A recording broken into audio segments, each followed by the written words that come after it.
अरे शिखा, ये तुम्हारी बड़ी बहन है ना? नहीं नहीं, ये मेरी बहन कैसे हो सकती है? तो चलो ना, चल। अरे नहीं, ये तुम्हारी बड़ी बहन है। मैं इनको अच्छी तरीके से जानता हूँ। मैं एक काम करता हूँ, इनसे मिलकर आता हूँ। अरे ऐसी सुन तो सही। यार, ये दीदी मेरी बेइज्जती करवा के मानेगी। हेलो दीदी, नमस्ते। कैसे हो आप? और आप यहाँ क्या कर रहे हो? नमस्ते। वो क्या है ना, ये कैफे हमारा है, तो दीदी सफाई कर रही थी। वो एक्चुअली आज वर्कर्स की छुट्टी है ना, तो मेरी बहन बहुत डाउन टू अर्थ है, ये खुद ही काम कर लेती है ना? हाँ, अरे वाह, ये कैफे तुम्हारा है? और शिखा, तुमने कभी बताया भी नहीं। एक्चुअली ना, मेरा भी ड्रीम है कि मैं भी आपकी तरह एक बड़ा सा कैफे खोलूं। और शिखा, तुमने कभी बताया क्यों नहीं? हम पार्टी करने यही आ जाया करते। यार एसडी, कभी मौका ही नहीं मिला। और वैसे भी इस कैफे को खोले हुए 1 साल ही तो हुआ है, तो मुझे कभी जरूरी नहीं लगा बताना। खैर छोड़ ना, फिर कभी आ जाएंगे। अभी चल यहाँ से, चल ना। अबे ओए, यहाँ खड़ी खड़ी टाइम पास कर रही है तू?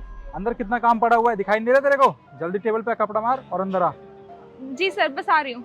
ओ हेलो, तुम्हें बात करने की तमीज नहीं है क्या कि किसी से कैसे बात करते हैं? तू जानता है ये कौन है? ये कैफे ना इन्हीं का है, और ये बहुत पैसे वाले लोग हैं। क्या ये कैफे और इसका? तू पागल हो गया है क्या? ये कैफे इसका नहीं है, समझा? और इस कैफे का मैनेजर मैं हूँ। और ये तो यहाँ पे मामूली सी वर्कर है, साफ सफाई करती है यहाँ की, समझा? और जल्दी आ अंदर। दीदी, वो आपसे इतनी बदतमीजी से बात कर रहा था और आपने उसे कुछ नहीं बोला? या फिर शिखा, क्या वो सच बोल रहा था क्या? ये कैफे सच में तुम्हारा नहीं है क्या? हाँ, वो सच बोल रहे थे, ये कैफे मेरा नहीं है। दीदी, इसका मतलब तुम आज तक मुझसे झूठ बोलती आई? अरे तुमने तो कहा था तुम्हारे पास बहुत सारे काम है, ये कैफे तुम्हारा है, तुम्हारे पास बहुत सारे बिजनेस है, फिर उसका क्या? हाँ, तुमने मुझे धोखे में रखा, तुम्हें शर्म नहीं आती? शिखा, तुझे क्या बोले जा रही है? तुझे अच्छे से पता है कि ये कैफे मेरा नहीं है, बल्कि मैं यहाँ पे जॉब करती हूँ बस। तू अपने फ्रेंड के सामने झूठ क्यों बोल रही है? दीदी, एक तो तुमने गलती की, ऊपर से अपनी गलती मान भी नहीं रही हो, तुम्हें शर्म आनी चाहिए।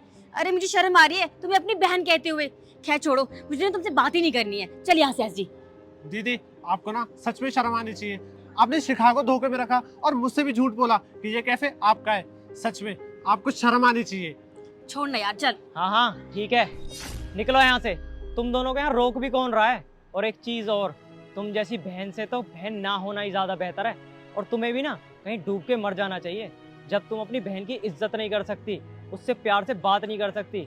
उसका काम छोटा है तो क्या हुआ, ओहदे में तो वो तुमसे बड़ी है। और हाँ, तुम्हारी बहन ने ना तुमसे सच में झूठ बोला है। सबसे पहला झूठ बताऊँ क्या है?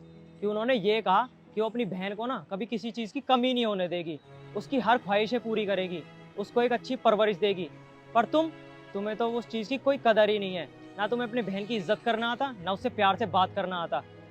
खैर, तुम जैसे बच्चे ना आजकल यही करते हो, थोड़ा सा स्टैंडर्ड ऊपर दिखाने के लिए और अपने दोस्तों के सामने शो ऑफ करने के लिए अपने बहन, भाई, माँ बाप, किसी की इज्जत को भी दांव पर लगा सकते हो तुम।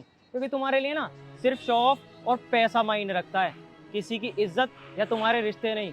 और भाई हाँ, तुझे पार्टी करनी थी ना, जा कर ले मेरे कैफे में पार्टी, और मैं तुझसे कोई पैसा नहीं लूँगा, समझा? अरे नहीं नहीं भाई साहब, मुझे समझ में आ गया है कि पैसों से ज्यादा रिश्तों की अहमियत होती है। जब तुझे समझ में आ ही गया है तो अपनी दोस्त को भी समझा दे। अगर इसकी आंखों में जरा सी भी शर्म बची है ना, तो अपनी बहन से अभी के अभी माफी मांग लेगी। दीदी प्लीज़ मुझे माफ़ कर दो। हाँ, मुझे एहसास हो चुका है कि मैं कितनी बड़ी गलती कर रही थी। अब मुझे कोई फ़र्क नहीं पड़ता कि आप क्या काम करते हो, बस मैं इतना जानती हूँ कि मेरी बहन मुझसे कितना प्यार करती है। प्लीज़ मुझे माफ़ कर दो। कोई बात नहीं शिखा, तुम्हें अपनी गलती का एहसास हो गया, मेरे लिए उतना ही काफ़ी है। अब जो भी हुआ उसे भूल जाओ। हो सके तो मुझे भी माफ कर देना। इसकी बातों में आकर पता नहीं मैंने आपको क्या क्या बोल दिया। कोई बात नहीं।